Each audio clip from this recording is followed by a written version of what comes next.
think, what we've seen. Welcome. It's a Friday program. We have Bill O'Reilly coming up. Also, Glenn Greenwald is going to be joining us today about Hunter Biden. That's interesting. Really a big deal. Let me tell you first about AMAC. Mike Lee is around the corner, too.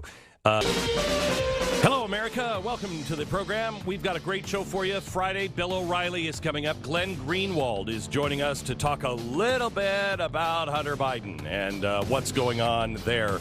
He has been leading this story and probably the only one that is really digging into it. He'll be on later on the program. Mike Lee is going to talk a little bit about our fading Constitution. And we have to start with a little bit of the economy. Toilet paper and cleaning supplies and paper products. Costco is saying, whoa, whoa, whoa, you can only buy so many. Why? We'll tell you coming up in 60 seconds. Some things going on, and this really continues from our Wednesday night special. We've been telling you that you're not going to recognize your country, and I'm telling you, if you don't recognize your country now, in a year from now, you really won't. Everything is about to change. We are changing the way our very economy works. This is the new normal. We are being brought down to... I read an article today. This will explain it. I read an article today. By 2030, many of our roads are going to look like Cuba. And what do I mean by that? You're not going to be able to get gasoline-powered cars starting soon. And so the rural areas, the farming areas, the places in the middle of the country that won't have charging stations everywhere will be just taking their old cars and redoing them and paying really high gas prices because gas will be hard to get. But you won't be able to have the electric car, and many people won't be able to afford in 2030 a brand new electric car. And so our country is going to be split again. You go into the cities and it'll all be electric. You go outside of the cities and it will start looking more and more like Cuba. We are being pushed down into a second world kind of economy, and that is by design. Now, a lot of people will say this is because of COVID. Parts of it are. Parts of it are not. Parts of it are genuinely caused by our government. We can't get people to work at the docks anymore. So we have 90 ships right off the coast of California waiting to come in. They've been there for 2 weeks, but they can't get truck drivers. They can't get people to work at the docks because you can make more money sitting at home. Everybody's worried about, what automation? What will automation do to our jobs? You're pushing automation. You won't have a job.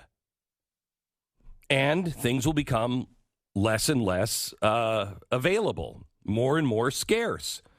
Costco, the chief financial officer, said yesterday they're bringing back purchase limits on household essentials such as toilet paper, bottled water, and cleaning supplies.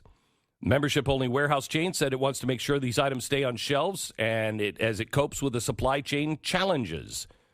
See, another thing we're doing is, have you noticed that the government is not concentrating on things that we learned through COVID? Like, we don't make our own medicine. We should make our own medicine.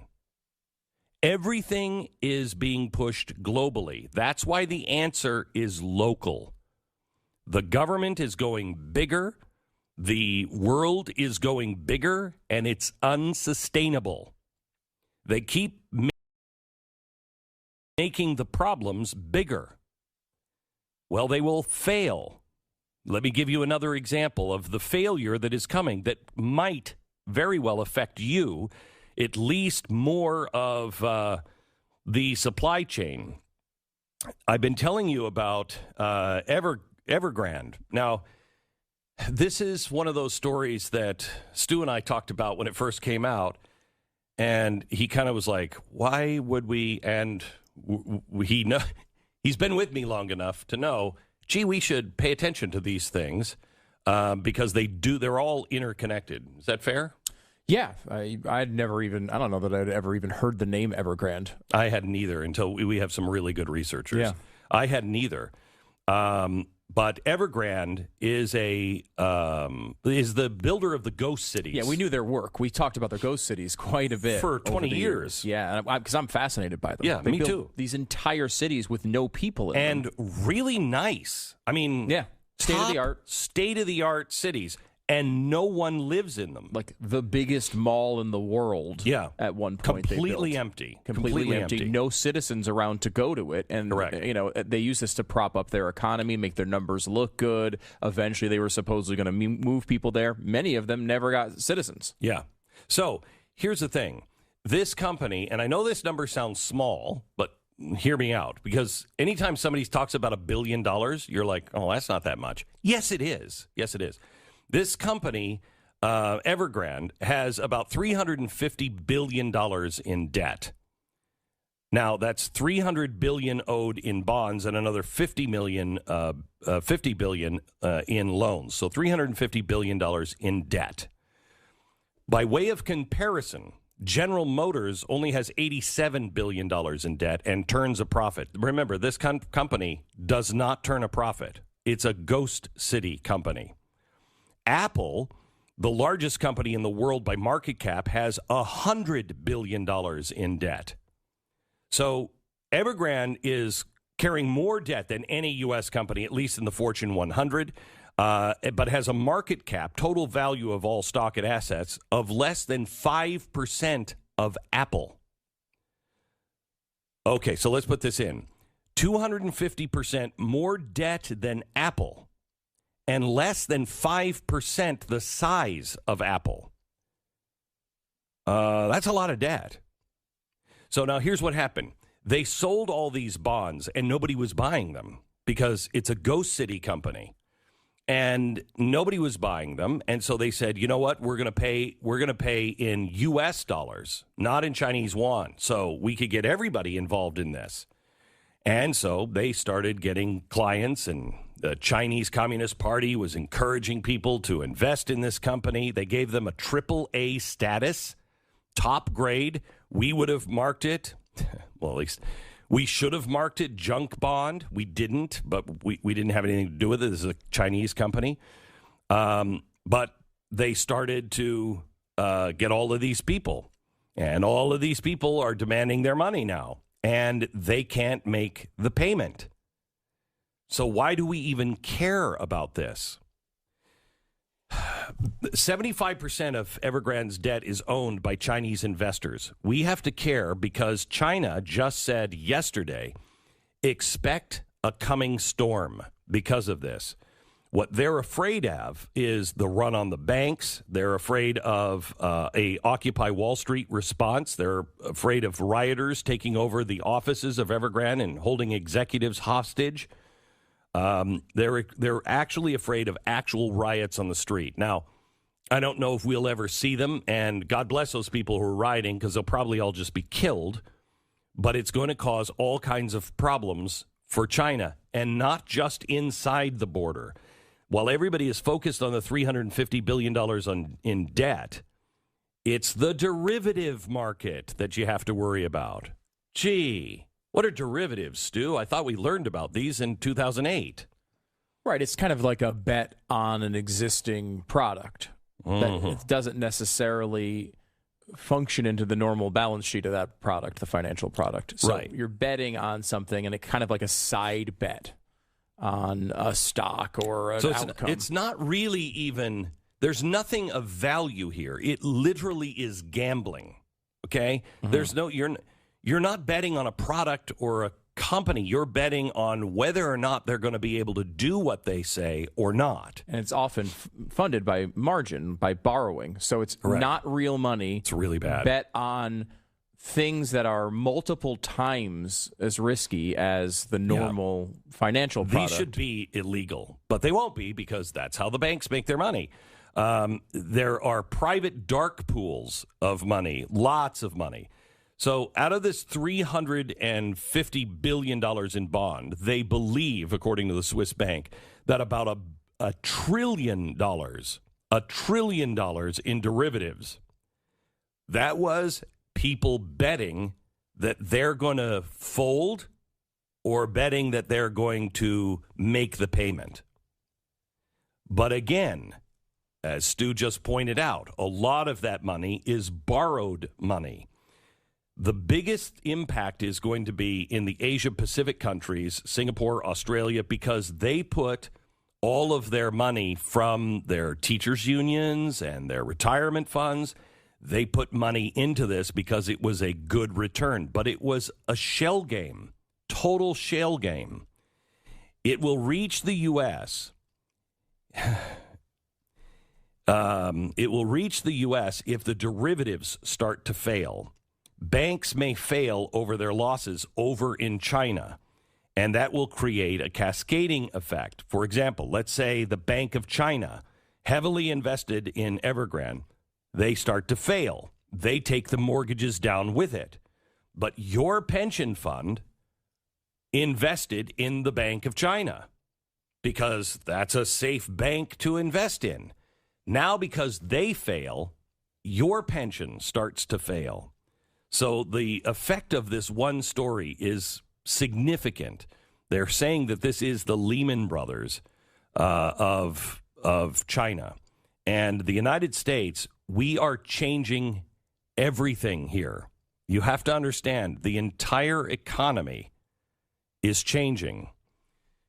War, one of the purposes of war is not to settle the thing that everybody is seeing on the TV screen. It is to change borders, to change financial systems, to change regimes, to change countries. And the change doesn't happen in the losing country alone. It also happens in the winning countries. It is a way to cover there's so much pain during the war. And we are in a war right now. COVID has provided the war. And so we're in a war right now. And the greater the pain, the more you cry out for it to stop.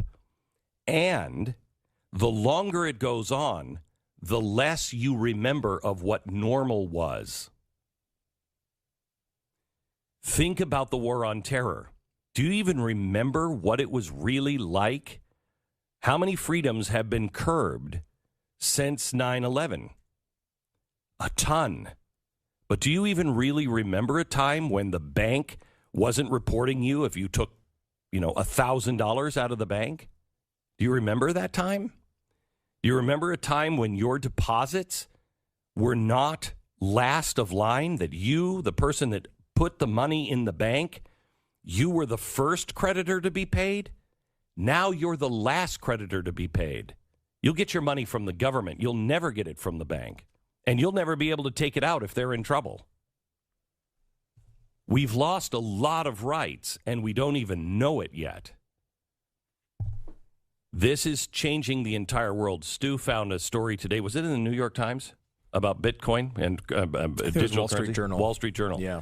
I want you to listen to this. We're going to share it in a minute. I want you to listen to the way the Wall Street Journal is talking. It sounds like Glenn Beck 10 years ago. And it's the Wall Street Journal, not me. We'll give that to you in 60 seconds. Also, to talk about our rights and how to understand them. Mike Lee coming up in just a few minutes. Gain of function research of coronavirus in Wuhan and actively sought to suppress any discussion of it. If you are a whistleblower, we need you for our special. We would like to have someone that knows it firsthand or has proof of it firsthand. Please contact us. Contact this program and help us out, will you? Okay, let's go to the Wall Street Journal. So two things, actually. Wall Street Journal had a report about China, which has now made all cryptocurrency transactions illegal.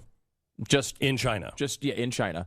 And any firm overseas can no longer have anybody who's a Chinese resident have an account. Is this tied to Evergrande? Run on the banks? Probably, right? What people are afraid of with the cryptocurrency is you're going to take your money out of the dollar, which hurts the government. They don't have power over you or over the currency they can't manipulate, and then they're in trouble. Yeah. Now, on the New York Times side, as you mentioned, so this is from Eric Lipton, his guy who writes about cryptocurrency often for the New York Times. He writes, to those who consider cryptocurrency hard to understand and aren't paying attention, time to rethink.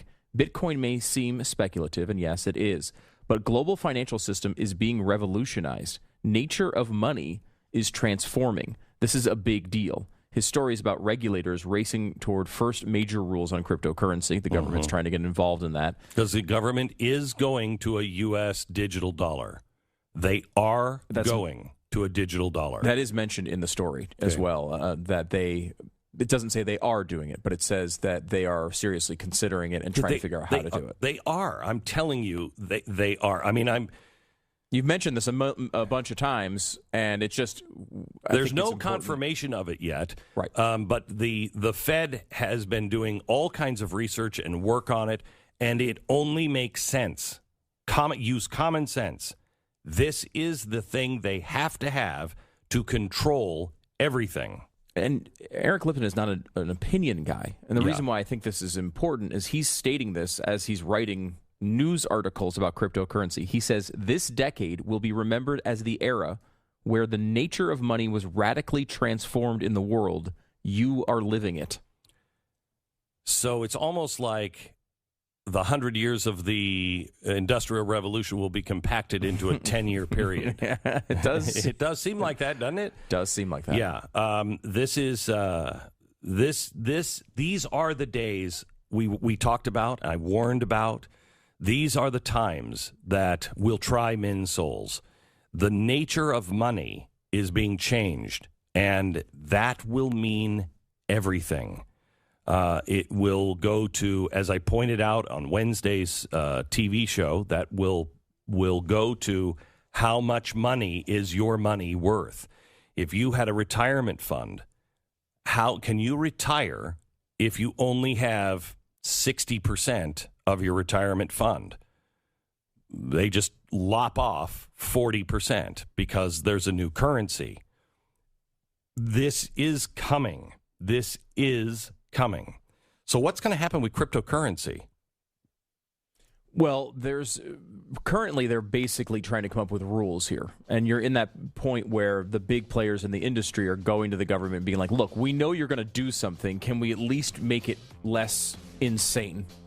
And so they're trying to figure out a way to craft it so it doesn't destroy the industry. We've seen the other side of this in China, right, where they're just turning it off. They're saying no more cryptocurrency transactions. They're all illegal in China. We don't want that to happen in the United States, and a lot of people are heavily invested in that are big power players that don't want it to happen as well. So I doubt that's going to happen. However, they're trying to come up with something sensible that can keep the financial system together. Mike Lee next. This is the Glenn Beck Program. America.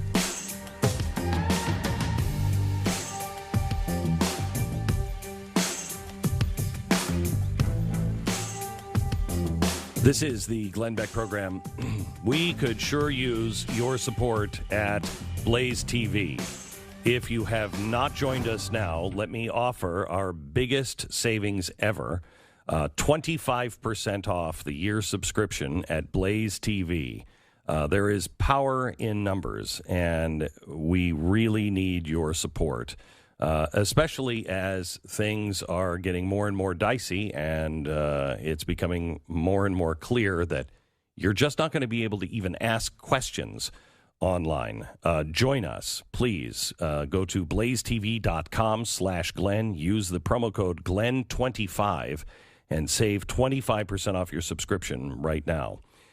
Mike Lee and I were talking on the phone just a couple of nights ago about the Constitution, and I asked him some questions, and I thought, this is an interesting conversation. We should just have some of this on the air. Hi, Mike. How are you? Doing great, Glenn. Good to be with you as always. So, Mike, I was talking to you about ways to understand the Constitution, and I'm working on something to where you don't have to even read it. And I know you don't recommend that, but people have to start to understand what the government can and cannot do. And I was talking to you about loan our rights out, or we give our rights to the government to lend them so they can do the things that we can't do ourselves. For instance, police. We have the right to defend ourselves. We have a right to stop a person from robbing us. We have a right to stop somebody from stealing our stuff.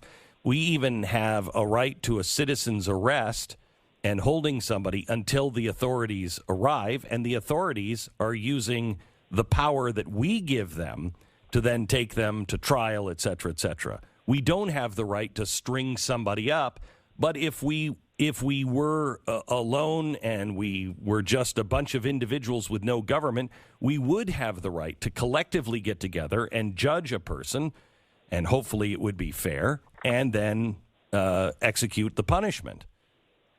Correct or not correct? I think that's correct.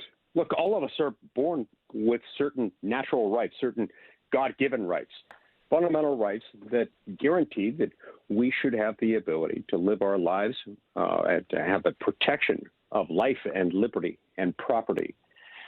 Government is there to protect those same things, to stand in for us so that we can live our lives and not have to worry constantly about protecting that which is ours. And when we bring government in, we don't give government more power than we ought naturally, morally, to have on our own over our own fellow beings.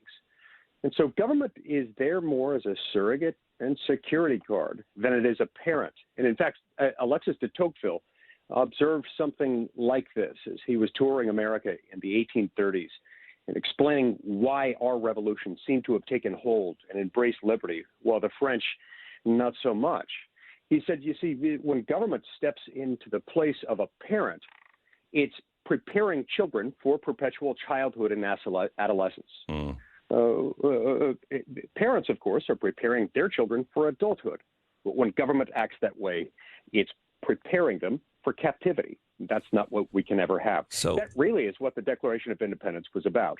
So this is what led me to this thing that I'm working on. Is Joe Biden said, it's my job to protect you. And he was talking about the virus. And I thought, no, it's not your job to protect us. It's our job, along with our doctors, and it's my responsibility. Nowhere in your job description does it say you need to protect me outside of military, invasions, et cetera, et cetera. Your job is to protect my rights. And quite honestly, this is why we go to war and we're willing to die, because my rights are more important than my life. My rights that are my children's rights, that's why I'm willing to go and die in a war, because I need to preserve those rights for future generations. And that's where the government is going wrong. And anytime they say the government has to protect us, no, they don't. No, that usually leads to bad things. What actually raises an excellent point, Glenn. What he ought to be focused on is those areas where his statement happens to be true within that narrow sphere. So, yes, it is his job to protect us as commander-in-chief of the armed forces. I wish he had been focusing on that rather than on extraneous things. Then maybe the botched withdrawal from Afghanistan wouldn't have been so fatal, so humiliating. He also has the responsibility to protect us through our border, right? He does indeed. He has a constitutional duty to take care that the laws be faithfully executed. That is his job as the chief executive officer of the U.S. government. He didn't do that either. And there, too, the results are tragic. You see, this is what happens with governments. When governments start focusing on the things that they're not supposed to do, they lose sight of the few things they are supposed to do and that we rely on them exclusively to do. I'd like to continue our conversation, but our rights are being destroyed left and right, and we are fundamentally transforming our economy, our banking system, everything. And Mike, I don't know how you feel about some of the things about the Great Reset, but we are developing an entirely new style of government. It's a public-private partnership. And conservatives have always said it's a private corporation. They can do anything. But these corporations now are far more powerful than governments. And I'm not sure which one is running which. And they are also doing the bidding. I think when Joe Biden said, I'm going to have a mandate, he was giving cover to these big corporations to do this for him because he knew he can't. That's why there's no executive order or anything coming from him on this. You know, it's interesting. In almost every oppressive regime that has arisen in modern times, they tend to use this melding of corporate power with government power. And it seems attractive to many from a distance, maybe the best of both worlds. In my view, it ends up being the worst of both worlds because you have neither accountability nor efficiency. You end up with all sorts of horrible combinations. And a lot of this seems to start, Glenn, this is counterintuitive. A lot of it seems to start when people start misapprehending the nature of rights. When you start hearing people refer to rights as things the government must give to them, you're on the high road to bad things. Rights, we have to remember, are things government may not do to you. They are not things government must give to you. Say it again. Say it again. This is really important. Rights are things government may not do to you. They are not things government must give to you by taking them from someone else. Once you depart from that central premise, and from the central premise that government is basically just there to make sure we don't hurt each other, or take each other's stuff, or fall vulnerable to those who would harm us as a society from the outside, then we are on the high road toward tyranny. Well, we've been on that road for a very long time. Yeah, but we seem to be accelerating into the turn this time around. Yeah, I think so, and I'm wondering where the Republicans are. I mean, Mike, it is as if the Senate and the House are shadows of what they're supposed to be, and that's an insult to shadows. It is indeed, and I think all the shadows all over the world are now very upset right now that you have come to us. Dare you? And with good reason. Look, this is one of the features of consolidated power. You know, the whole purpose of the Constitution was to fulfill the promise of the Declaration. It did so by framing the promise of the Declaration. Now, it set up the Senate and the House to be accountable bodies, and it was there to protect the people against the dangerous accumulation of power in the hands of the few. What's happened over time is that we've drawn more and more of this power from the people to Washington. Within Washington, we've handed it over from the legislative branch to the executive branch, sometimes to the president himself, other times to unelected, unaccountable bureaucrats. And as a result, the legislative muscle of the most accountable branch starts to atrophy. That's the problem we've got with Washington. So the spending bill, I read this morning, there are 5 senators that are Republicans that are pushing for the Republicans to pass a spending bill. Who are? I mean, I know it's Mitt Romney. Who else? Look, I'm not sure who is actually pushing to pass a spending bill. There were 4 of them, I believe, who didn't sign the letter saying that we wouldn't pass a continuing resolution if that continuing resolution contained a debt ceiling increase. I'm not aware of 5 pushing, certainly, to spend the $3.5 trillion the Democrats want. But I will tell you this, speaking more broadly, because I'm not aware of the article you're describing here. I will say this, there is a tendency over time for people in Washington, Democrats and Republicans alike, to want to spend more of other people's money, even if they are Republicans, because they can always convince themselves that someone will benefit because of this government spending. And it's probably always true. What they neglect is that they have a constitutional and moral responsibility to make sure that they're not spending outside of what we can afford and outside of what is constitutionally appropriate for us to spend. That's what concerns me. And that's why this $30 trillion debt load that we've got, That didn't happen on its own. In fact, people say there's no bipartisanship in Washington. As